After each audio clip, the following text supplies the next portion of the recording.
Hello বন্ধুরা, Arup travel friend চ্যানেলে আপনাকে স্বাগত জানাই। আজ আমরা ঝাড়খণ্ড ভ্রমণের উদ্দেশ্যে বেরিয়ে পড়েছি। খুব সকাল সকাল আমরা বেরিয়ে পড়লাম ঝাড়খণ্ডের উদ্দেশ্যে সিউড়ি থেকে যাত্রাপথ আমাদের শুরু হলো একটা স্করপিও গাড়িতে। আমরা সকলে রয়েছি সেই গাড়িতে।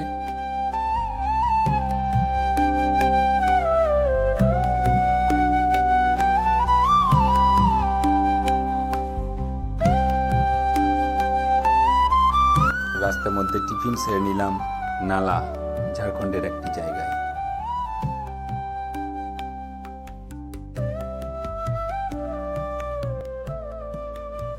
গাড়ি এগিয়ে চলল নালা আসানসোল পুরুলিয়ার পথে। রাস্তায় জয়চণ্ডী পাহাড় ও গড় পঞ্চকুট পাহাড়কে রেখে আমাদের গাড়ি এগিয়ে চলল ঝাড়খণ্ডের আরও ভিতরে। ঝাড়খণ্ড ছোটনাগপুর মালভূমির একটা অন্যতম সুন্দর রাজ্য।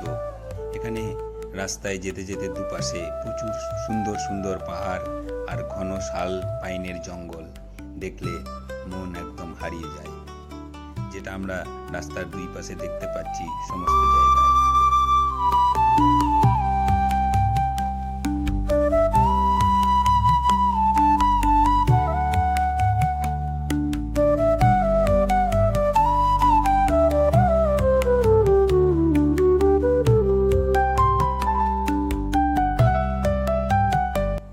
এখানে আমাদের গাড়ি এসে দাঁড়ালো লাঞ্চ করার জন্য। বাচ্চারা একটু খেলা করে নিল, তারপর আমাদের লাঞ্চ শুরু হলো। লাঞ্চের টেবিলে এরা সবাই বসে আছে। লাঞ্চ শুরু হলো। ভাত, ডাল, সবজি, কেউ চাইলে রুটি, এরকম ধরনের লাঞ্চ এখানে পাওয়া যায় রাস্তার ধারে। লাঞ্চের পর সকলে মিলে একটু কোল্ড ড্রিঙ্কসের মজা। রাস্তার ধারেই সকলে কোল্ড ড্রিঙ্কসে মজা নিচ্ছে। আর এই যে সুন্দর একটা ট্রেন চলে যাচ্ছে, আমরাও গাড়ি নিয়ে চলেছি হুড্ডু ফলসের দিকে।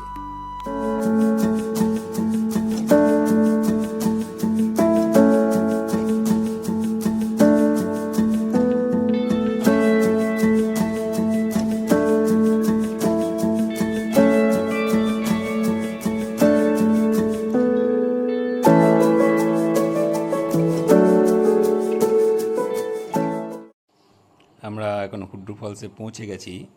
এটা হুড্ডু ফলসের আপার ভিউ, অর্থাৎ উপরের দিকটা। নিচের দিকটার ভিউ নেই, তার কারণ আমরা আসতে এখানে একটু যেতে লেট করেছিলাম।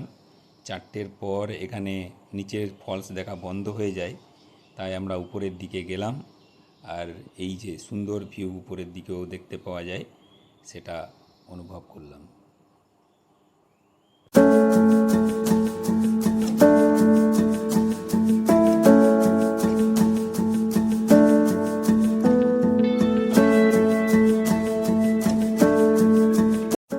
হুড্ডু ফলসের পিছনের দিকের মনোমুগ্ধকর দৃশ্য, যেটা আমার স্ক্রিনের পিছনের দিকে দেখা যাচ্ছে, সুন্দর পাহাড় দেখা যায়। পাহাড়ে ঘেরা জলাধার, সুবর্ণরেখা নদীর ড্যাম, যেখানে সুবর্ণরেখা নদীর জলকে আটকে রাখা হয়েছে। সুবর্ণরেখা নদী, যেটা ঝাড়খণ্ডের খুবই বিখ্যাত একটা নদী, এবং শোনা যায় এখানে আগে এই নদী থেকে সোনা উত্তোলন করা হতো, যেটা এখনও হয়তো কিছু কিছু জায়গায় পাওয়া যায়।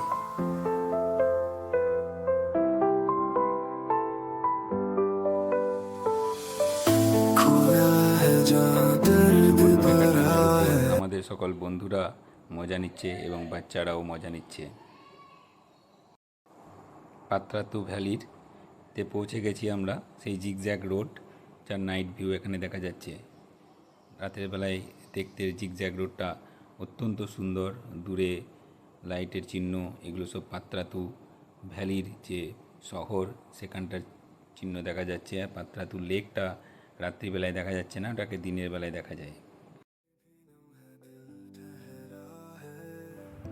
পাত্রাতু ভ্যালিতে আমরা চলে এলাম অ্যালেক্সা রিসর্টে। এসে নিয়েই আমাদের অ্যালেক্সা রিসর্টে টি টাইম। তারপর অ্যালেক্সা রিসর্টটা একটু সকলে মিলে ঘুরে দেখলাম।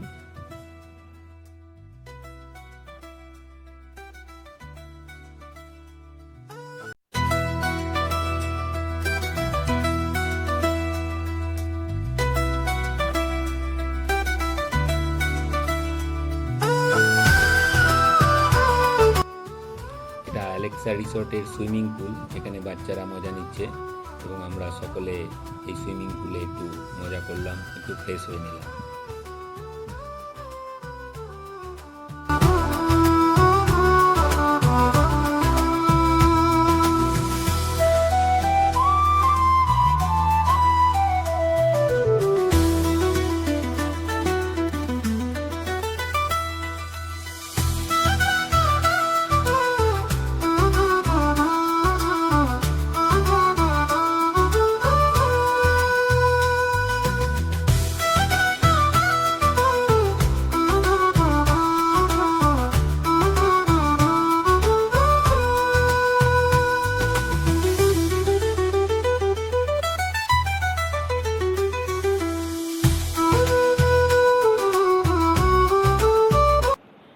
এখন অ্যালেক্সায় ডিনার টাইম। আমাদের ডিনারে ছিল তন্দুরি রুটি আর কড়াই চিকেন। এখানে রান্নার কোয়ালিটি খুব ভালো।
চলুন এবার দেখায় আমাদের অ্যালেক্সা রিসর্টের রুমগুলো। সিঁড়ির উপর দিয়ে গিয়ে আমাদের রুমগুলো ছিল। একটা ছোট্ট swimming pool, personal swimming pool. এখানে বাচ্চারা এবং বড়রা উভয়ই স্নানের মজা নিতে পারে। এই যে একটা রুম, এই যে রুমের মধ্যে সোফা রয়েছে, বেড রয়েছে, এসি, টিভি ক্যাবিনেট সমস্ত কিছুই রয়েছে। এবং ডান দিকটায়, রুমের ডান দিকটায় বাথরুম, অ্যাটাচ বাথরুম। এরকম আমাদের রুমগুলি ছিল এবং রুমের ঠিক বাইরেই সেই সুইমিং পুল।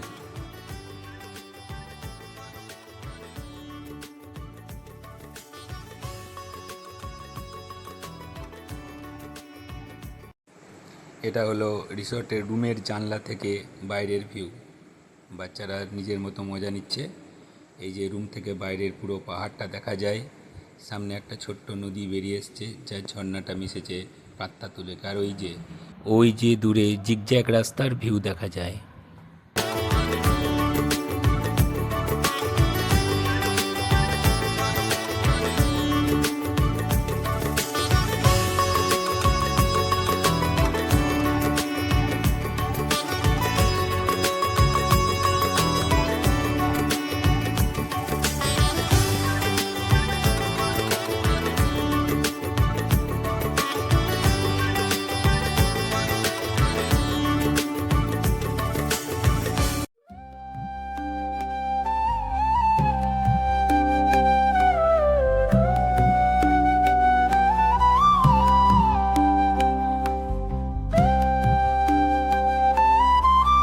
এটা পাত্রাতু ভ্যালির সেই বিখ্যাত জিগজ্যাগ রোড। কি সুন্দর দৃশ্য, পিছনের দিকে পাহাড়গুলো দেখা যাচ্ছে। আর অনেকটা দূরে, ওই যে অনেকটা দূরে পাত্রাতু লেক, খুব বিখ্যাত এখানকার এবং অসম্ভব মনোমুগ্ধকর একটা দৃশ্য। এর জিগজ্যাগ ভিউটা পুরোপুরি ড্রোন থেকে খুব সুন্দর দেখা যায়।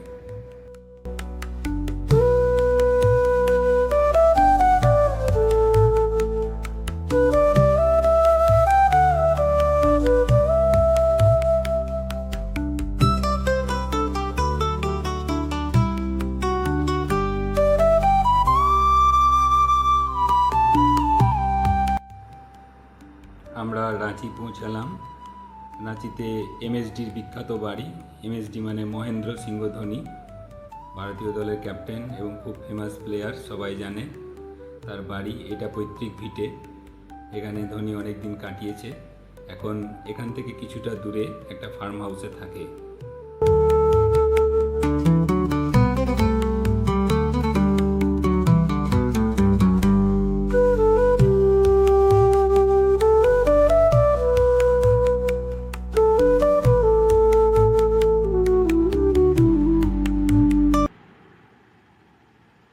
আমরা এখন পৌঁছে গেছি ঝাড়খণ্ডের রাঁচি জেলায় কাঁচি নদীর উপর অবস্থিত একটি জলপ্রপাত, যেটাকে আমরা দশম জলপ্রপাত বলি। রাঁচি থেকে প্রায় 40 কিলোমিটার দূরে এটা অবস্থিত, যেটি 144 ফুট উঁচু এবং এর জলের শব্দ পুরো জায়গা জুড়ে প্রতিধ্বনিত হয়, যেটা ভিডিওতেও কিছুটা শোনা যেতে পারে।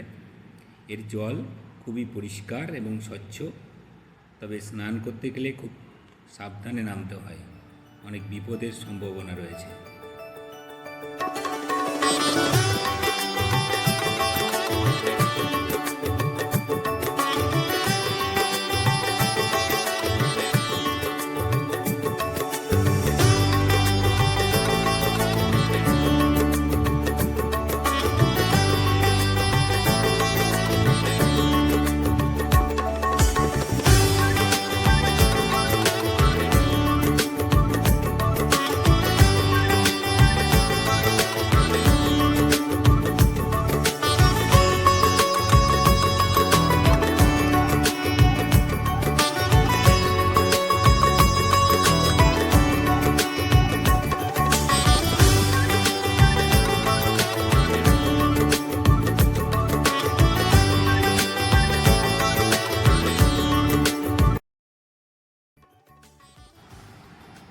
এটি হলো কেন্দ পাকা, একটা পাহাড়ি ফল।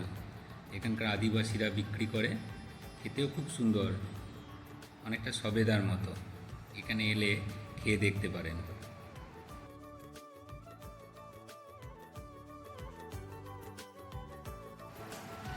এরপরে গেলাম রাঁচির সূর্য মন্দিরে।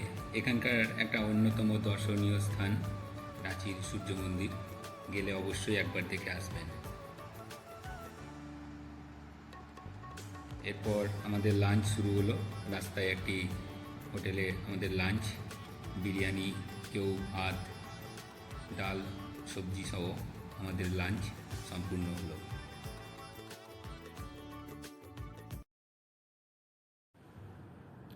নেতারহাট।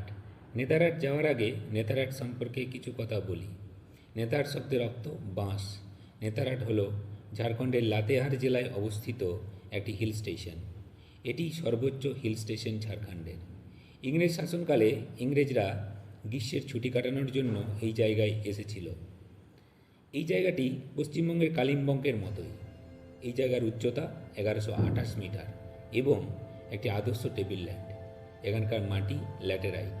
এখানে মনোমুগ্ধকর শালপাইনের ঘন সবুজ জঙ্গল, দূরে পর্বতশ্রেণী, পাহাড়ি ঝর্ণা, নাশপাতি বাগান, নেতারহাট আবাসিক school, Netarhat lake, Magnolia sunset point, Koel view point ইত্যাদি দেখতে দেখতে চোখ জুড়িয়ে যায়। আর এই জন্যই নেতারহাটকে কুইন অফ ছোটনাগপুর বলা হয়। চলুন তাহলে এবার নেতারহাট ঘুরে যাক।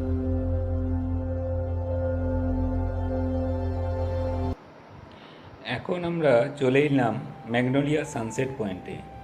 ম্যাগনোলিয়া সানসেট পয়েন্ট নেতারহাটে অবস্থিত একটি খুব সুন্দর জায়গা। এখানে সকলে আসে সানসেট দেখতে, যার দৃশ্য মাধুর্য ভাষায় ব্যাখ্যা করা কঠিন। 7-8টি পর্বত শ্রেণীর শেষে সূর্য যখন অস্ত যায়, সেই দৃশ্য সত্যিই মনোমুগ্ধকর। এখানে একটা ইতিহাস আছে। ইংরেজ শাসনকালে গভর্নর এডওয়ার্ড সাহেবের কন্যা ম্যাগনোলিয়া একদিন এইখানে এসেছিলেন সানসেট দেখতে ঘোড়ায় চড়ে। এখানে এসে এক আদিবাসী যুবক বটুয়ার প্রেমে পড়ে যান তার বাঁশির আওয়াজ শুনে। এরপর তিনি প্রতিদিন এখানে আসতেন। খবর যায় এডওয়ার্ড সাহেবের কানে। এডওয়ার্ড সাহেব বটুয়াকে ধরে এনে ফাঁসি দিয়ে দেয়। এই দুঃখে ম্যাগনোলিয়া এখানে এসে পাহাড় থেকে ঝাঁপিয়ে আত্মহত্যা করে। তখন থেকে এই জায়গা ম্যাগনোলিয়া পয়েন্ট নামে বিখ্যাত। দেখুন সেই জায়গাটা।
কোয়েল ভিউ পয়েন্ট, এটি নেতারহাটে অবস্থিত একটি সম্পূর্ণ দূষণমুক্ত জায়গা। বিশুদ্ধ বাতাস, দূরে কোয়েল নদীর দৃশ্য সত্যিই মনোমুগ্ধকর।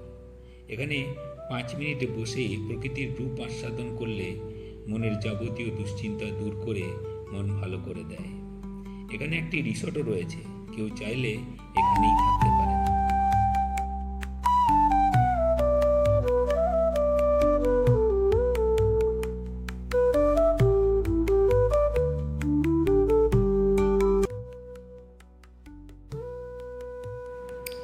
চলে এলাম আপার ঘাগড়ি ফলস ও নাশপাতি বাগান দেখতে। নেতারহাটে অবস্থিত একটি জঙ্গল ঘেরা ছোট্ট ওয়াটার ফলস। এই ফলস দেখতে জনপ্রতি 10 টাকা এন্ট্রি ফি দিতে হয়, কিন্তু খুব সুন্দর, একদম ছোট্ট ওয়াটারফল। একটু নিচে গিয়ে দেখতে হয়, খুব সুন্দর দৃশ্য।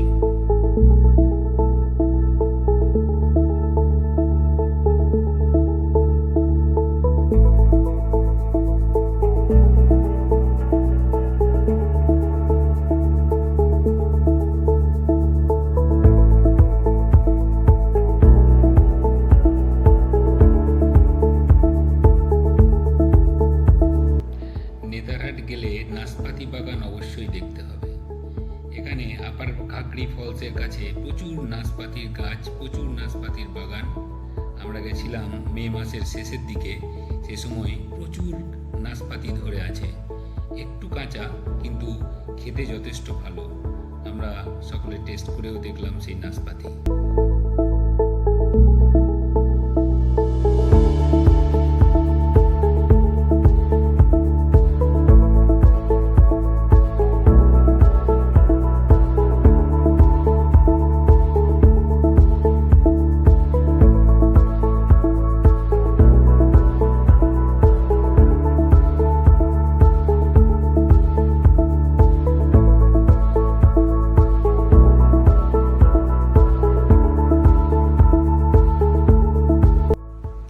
এখন আমরা পৌঁছে গেলাম লোধ ওয়াটারফলস, লোধ জলপ্রপাত। এটি ঝাড়খণ্ডের লাতেহার জেলায় বুরহা নদীর উপর অবস্থিত একটি জলপ্রপাত। এখান থেকে সামান্য দূরেই ছত্তিশগড়। এই ফলসটি পালামু টাইগার রিজার্ভের মধ্যিখানে অবস্থিত, জনবসতি শূন্য এবং বন্য একটি জায়গা। চারিদিকে সবুজ আর সবুজের সমারোহ, তারই মাঝে পাহাড়ের বুক চিরে জলধারা পড়ছে, বর্ণনাতীত সৌন্দর্য। এটি ভারতের 21তম উঁচু জলপ্রপাত, প্রায় 470 ফুট উঁচু। দেখুন সেই মনোমুগ্ধকর দৃশ্য।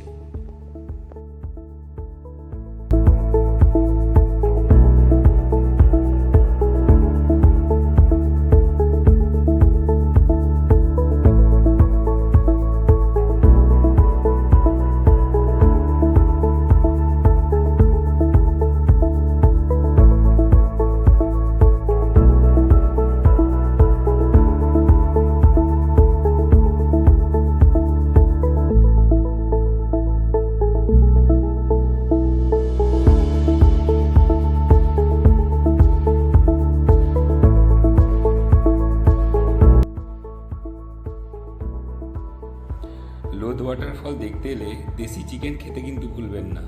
এখানে আদিবাসীরা দেশি চিকেন রান্না করে দেয়, আমরাও দেশি চিকেন রান্না করালাম। দেশি চিকেন, ভাত, ডাল সহযোগে আমাদের লাঞ্চ শেষ হলো এবং এর টেস্ট কিন্তু সত্যিই অপূর্ব।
যত সুন্দর, তেমনি এখানে পড়াশুনোর মান খুব উন্নত।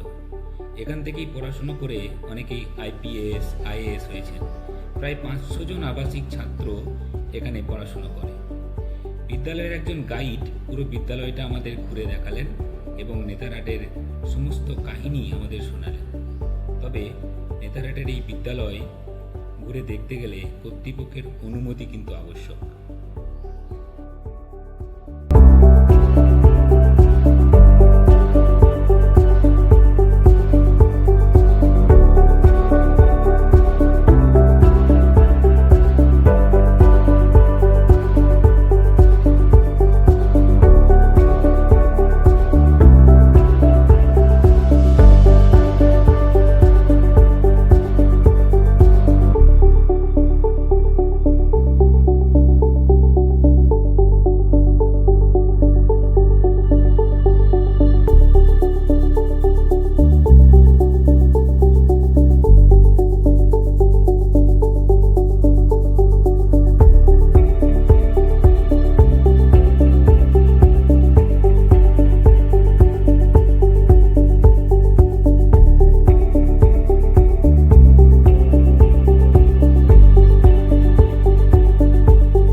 লোহারদাগায় এসে আমরা এখানকার ফেমাস বেঙ্গল সুইটসে গেলাম।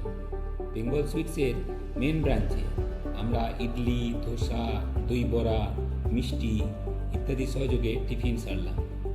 এবং বলে রাখি, এখানকার প্রত্যেকটা আইটেমের টেস্ট কিন্তু দুর্দান্ত ছিল। লোহারদাগা এলে এখানে একবার আসতেই হবে।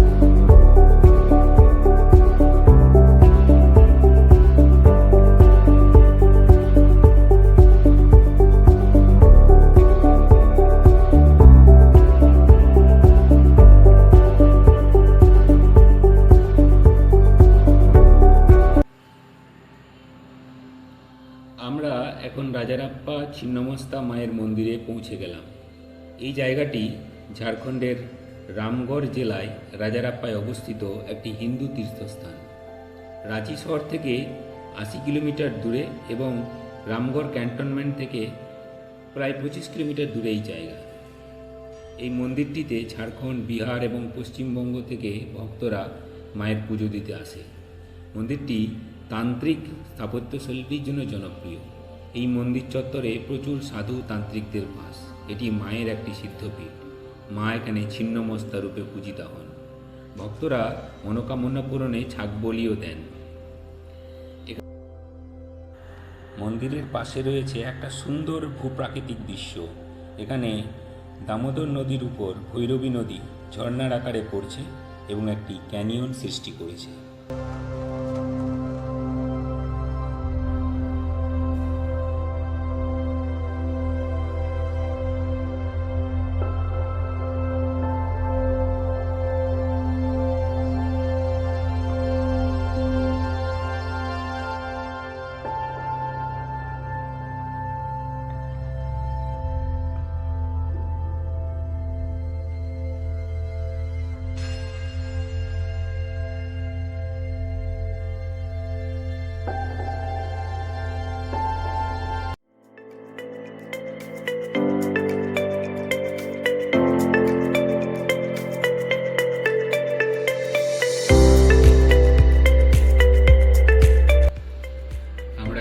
তুপচাচিতে অবস্থিত শান-এ পাঞ্জাব হোটেলে পৌঁছে গেছি। এখানে পৌঁছাতে আমাদের একটু সন্ধে হয়ে গেছিল এবং সন্ধেবেলায় হোটেলটা কিন্তু খুব সুন্দর দেখায়। বাচ্চারা নিজেদের মতো খেলা করছিল এবং হোটেলের সৌন্দর্যও কিন্তু অপরূপ।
এখন আমরা শানে পাঞ্জাব থেকে চললাম পরেশনাথ পাহাড় এবং পরেশনাথ মন্দিরের উদ্দেশ্যে, যেটা শানে পাঞ্জাব থেকে 20 কিলোমিটার দূরে।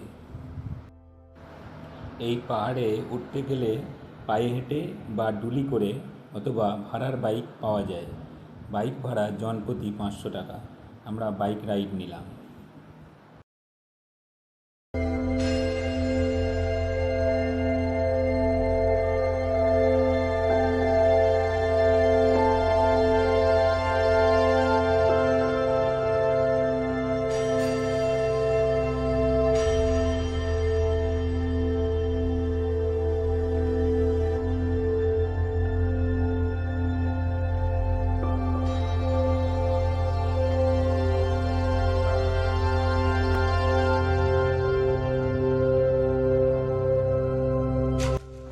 পরেশনাথ পাহাড়ের এই জায়গায় একটি স্বেচ্ছাসেবী সংগঠন দ্বারা টিফিন খাওয়ানো হয়।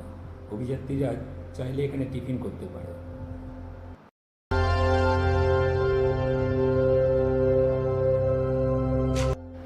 এখন পরেশনাথ পাহাড় নিয়ে কিছু কথা বলি। পরেশনাথ পাহাড় হলো পরশনাথ পর্বত শ্রেণীর একটি পর্বতশৃঙ্গ। এটি ঝাড়খণ্ড রাজ্যের গিরিডি জেলায় ছোটনাগপুর মালভূমির সর্বোচ্চ পর্বতশৃঙ্গ। উচ্চতা 1365 মিটার। পাহাড়টির নামকরণ করা হয়েছে 23তম জৈন তীর্থঙ্কর ভগবান পার্শ্বনাথের নামে, যিনি এখানে মুক্তি লাভ করেছিলেন। এখানে পাহাড়ের চূড়ায় জৈন তীর্থ শিখরজি রয়েছে। এখানে রয়েছে একটি অদ্ভুত সুন্দর মন্দির এবং ভগবানের পদচিহ্ন। উপরে উঠে একটি মনোমুগ্ধকর দৃশ্য দেখা যায়। পর্বতের নিচে মেঘেদের আনাগোনার যে দৃশ্য, সেটা ভাষায় বর্ণনা করা কঠিন।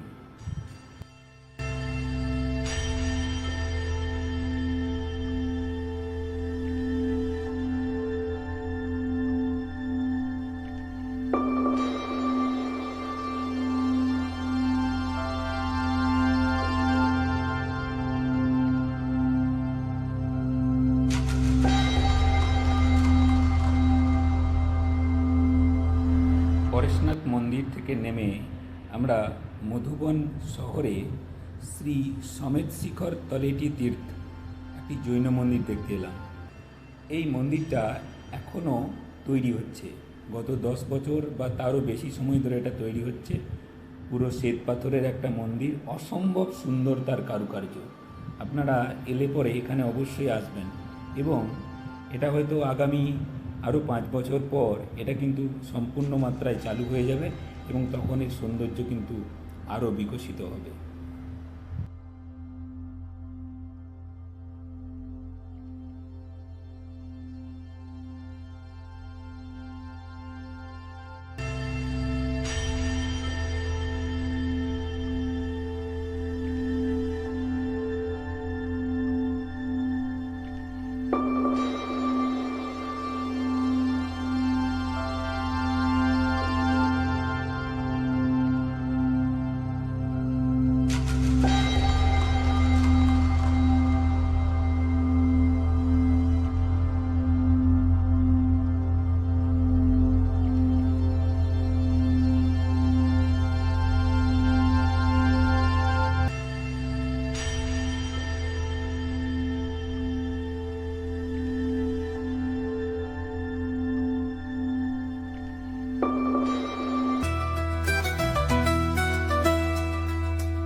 এখন ঝাড়খণ্ড সফর শেষ হওয়ার আগে কিছু কথা শেয়ার করি, যেটা আপনাদের কাজে লাগতে পারে।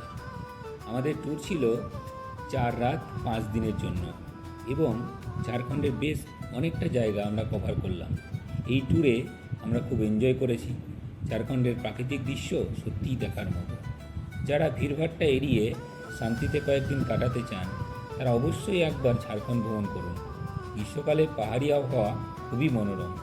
আমরা বীরভূম থেকে স্করপিও গাড়ি ভাড়া করে গেছিলাম। কেউ যদি কলকাতা বা আশপাশ থেকে আসতে চান, তারা ট্রেনে রাঁচি আসুন, তারপর বাকি ট্যুরটা করুন। খরচ সাধ্যের মধ্যেই থাকবে। আমাদের হোটেল রেটগুলি হোটেল ভিডিও চলাকালীন দেওয়া আছে। কন্ট্যাক্ট নাম্বার গুগল থেকে পেয়েছিলাম। সকলকে ধন্যবাদ এবং ভিডিও ভালো লাগলে চ্যানেল সাবস্ক্রাইব করতে ভুলবেন না যেন। এরূপ আরও ভিডিও নিয়ে আবার দেখা হবে। ধন্যবাদ।